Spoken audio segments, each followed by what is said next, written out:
Building across the street did not escape the Posner family.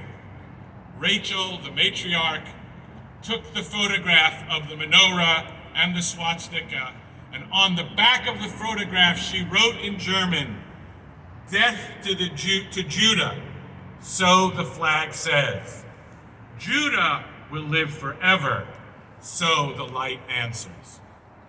Rabbi Posner, Rachel, and their 3 children left Germany in 1933 and took up residence in the Holy Land, taking the picture and the menorah with them.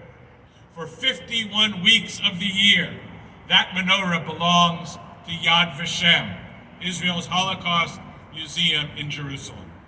But each year, at this time, during Hanukkah, the family takes the menorah back and puts it to good use. This year, the Posner family's great-grandson, Akiva, will light the menorah.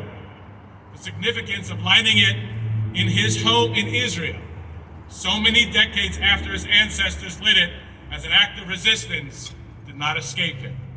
The same light that my great-grandparents lit in the exile in Germany is the light that so many light today in Israel. It demonstrates the continuity of Jewish history. So my friends, whether it's the Greeks on Hanukkah or the Nazis in Germany, they wanted the same thing, to destroy the Jewish people. The menorah symbolizes the strength and continuity of our nation, that it is strong and will outlive all of its enemies.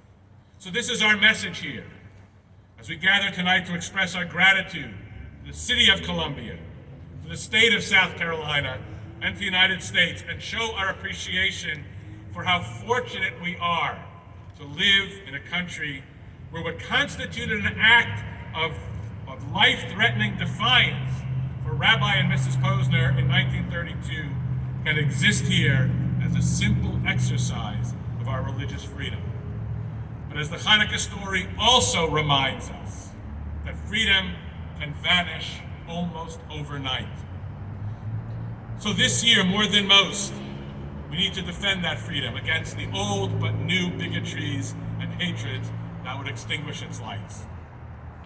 Ladies and gentlemen, please rise as the Richland County Sheriff's Department's Color Guard presents the colors, and the United States Armed Chaplain, First Lieutenant Rabbi Chaim Aaron, leads us in the Pledge of Allegiance. I invite you to join me as we recite the Pledge of Allegiance. I pledge of allegiance to the flag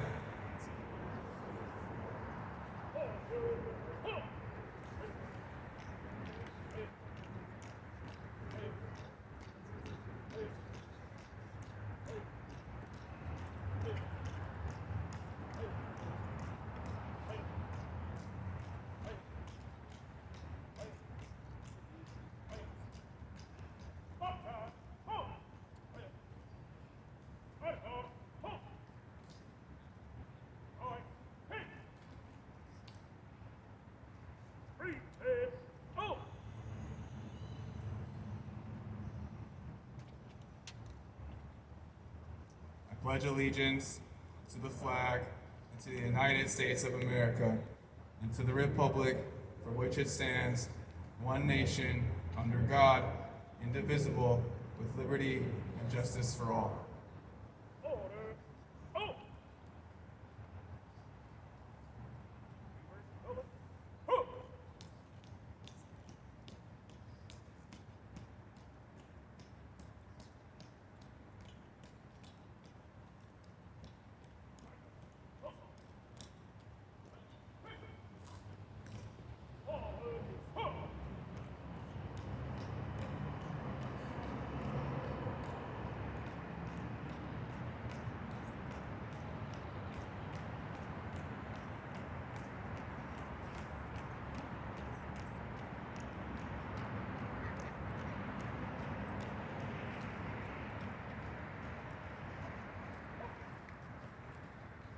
You may be seated.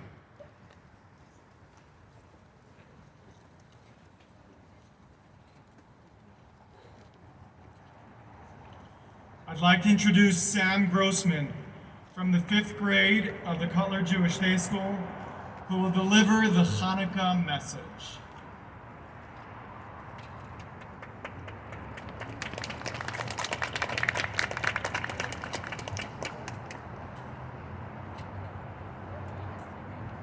Hi, my name is Sam Grossman.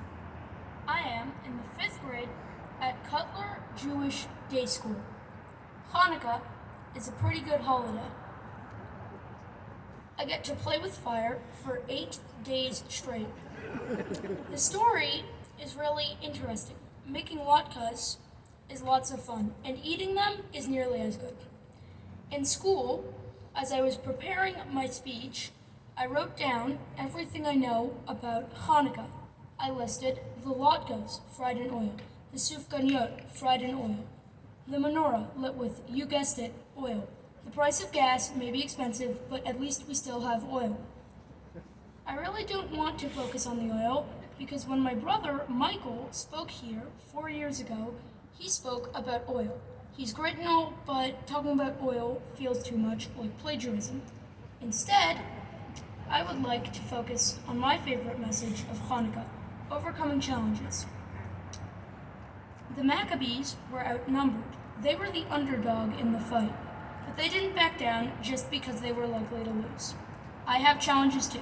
Deadlines are hard, because I don't always know if I have time to complete my work. It can be hard to help my mother when I really would prefer to play guitar. It sometimes feels like the Torah has so many rules, I will never understand them all. I face these challenges just like Jews before me. In communist Russia, Jews weren't allowed to teach about Judaism. They created underground Jewish schools and created a new generation of Maccabees. Under the Spanish Inquisition, Marranos secretly practiced Judaism, even though getting caught meant certain death. During the time of the Hanukkah story, Jewish children studied Torah despite the Syrian Greek decrees.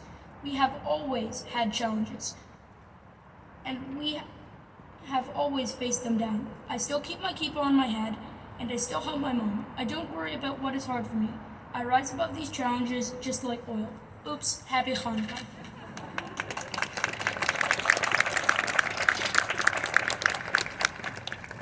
Thank you, Sam. We are so proud to have with us this evening representatives from so many local Jewish organizations. Our Columbia Jewish community is a shining example of cooperation